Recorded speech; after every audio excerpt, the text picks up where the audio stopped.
चुनाव आयोग ने एसआईआर के दूसरे चरण की शुरुआत कर दी है। विपक्ष की तरफ से इसका विरोध किया जा रहा है। बीजेपी इसको किस तरह देखती है? हमारे साथ बीजेपी सांसद धर्मवीर जी हैं।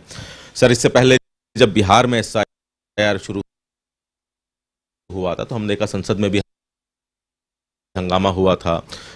विपक्ष लगातार विरोध कर रहा है। अब चूंकि अब चुनाव आयोग ने कहा है कि इसका दूसरा चरण शुरू हो चुका है और बाकी राज्यों में किया जा रहा है, अब क्या लगता है क्या विपक्ष इसको पचा पाएगा? कि बंगाल में विरोध शुरू हो गया है इसका। देखिए, जो मुझे लगता है, इलेक्शन कमीशन ने देर से सही फैसला लिया। सारे देश के हर प्रांत में ये 100% करना चाहिए, 100%। और जो आप बात कर रहे हो केवल वेस्ट बंगाल की कि वहाँ के लोग कुछ विरोध कर रहे हैं, मुझे लगता है ये वही लोग विरोध कर रहे हैं जो बांग्लादेश और रोहिंग्या है, और कोई नहीं कर रहा।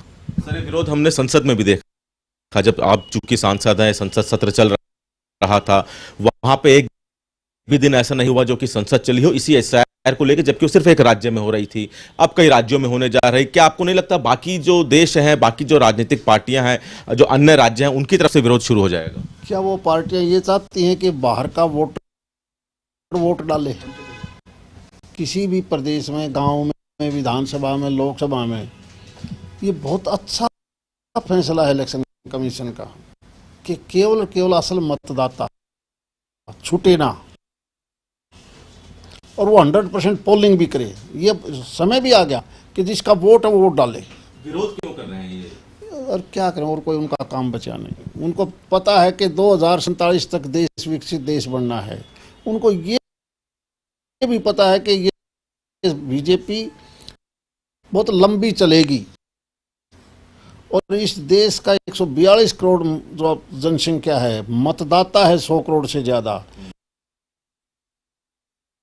वो सभी के सभी ये चाहते हैं कि हमें दुनिया का माहौल देख रखा है कि भारतीय जनता पार्टी ही एक ऐसी पार्टी है जो देश को आगे ले जा सकती है।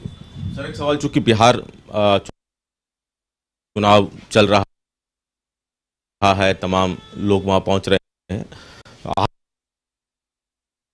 हाल ही में महागठबंधन की तरफ से मैनिफेस्टो जारी किया गया है। उसमें एक बात की गई कि हर घर में सरकारी नौकरी दी जाएगी। क्या आपको लगता है संभव है किसी भी तरह से?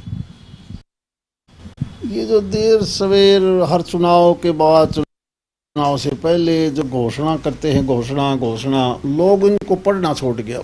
उनको पता है कि ये घोषणाएं हैं, उनके ऊपर ध्यान किसी का नहीं जाता, मजाक और बनता है।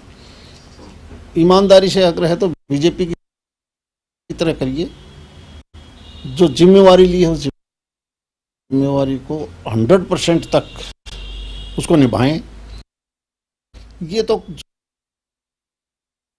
भी मन में आए वो बात लिख देते हैं, और लोग उनके वर्कर भी कहते हैं, हर क्यों मजाक बना रहे हो, इस घोषणा पत्र को छोड़ दो। सर, एक सवाल कि बीजेपी लगातार बिहार में उस जंगल राज की बात कर रही है जो आरजेडी के समय था। क्या आपको लगता है कि आज की जो पीढ़ी है बिहार की, वो उस जंगल राज को देखकर वोट देगी, बीजेपी की बातों को वोट देगी, आरजेडी की जो बातें हैं उनको लेकर वोट देगी? बिहार के अंदर प्राकृतिक अगर साधन हम देखें, खासकर वहाँ की जो मिट्टी है वो बड़ी उपजाऊ मिट्टी है, पानी की वहाँ कमी नहीं है। ऊपर से गंगा की सहायक नदियाँ, जितनी नदियाँ हैं वो सारे बिहार को कवर करती हैं। बहुत से प्रदेश तो ऐसे हैं जहाँ पीने का पानी नहीं, लेकिन बिहार ऐसा नहीं है। उसके बावजूद बिहार जो कभी सबसे आगे था, आज बिहार क्यों गया नीचे? क्योंकि वहाँ जो भी लोग सत्ता में रहे, उन्होंने बिहार को बहुत गलत लाइन पर ले गए। आज पिछले 20 साल से बीजेपी और एनडीए की सरकार जब से बनी है, 14 साल तो ये रेगुलर हो गए। इससे पहले भी नीतीश जब आए तो हर आदमी की एक पसंद है कि हम बिहार को शांति प्रिय प्रदेश बना के रोजगार यहाँ केवल बीजेपी पैदा कर सकती है। इसलिए मैं नहीं मानता, बीजेपी देख लेना, आपकी जितनी सर्वे कंपनियां हैं वो भी 2/3 के आसपास मेजोरिटी बता रही हैं, तो आपको झूठा थोड़ा पढ़ने देंगे बिहार के। के लोग हैं। बिहार के लोग बहुत समझदार हैं। बहुत शुक्रिया। तो बीजेपी सांसद धर्मवीर जी, जिन्होंने कई विषयों पर सूर्य समाचार से खास बातचीत की। कैमरा साथ दिल्ली